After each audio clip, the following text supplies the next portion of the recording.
Hey everyone, Leigh Goldstein here from 10 Minute Trades. I want to welcome you to this week's Members Trade of the Week. Now, look, I could easily make Larry's Flash Manufacturing trade the trade of the week because he made over $700 on it. And I'm going to show you that trade.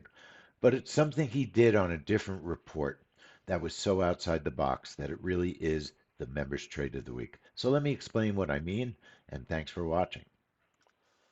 It's real easy to make a regular breakout trade that makes a bunch of money. Larry made over $700 on this trade, trading gold on the right and bonds on the left, two live setups. It's easy to make this trade the trade of the week because it made the most money out of most of our members this week, at least the people that sent us a video or a screenshot.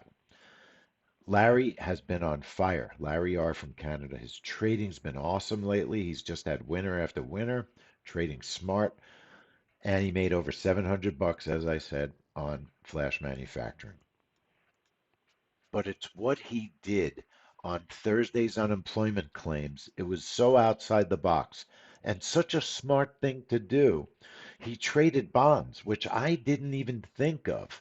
We have not had a good setup on Thursday's unemployment claims in a long time. Now, it also did trade with Philly Fed.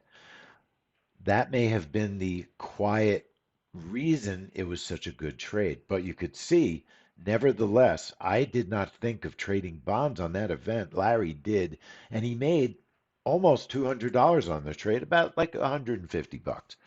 It's not the amount of money he made, but it was thinking outside the box, finding an instrument that maybe we hadn't used on a report that hasn't had a good setup, and he turned it into a winning trade.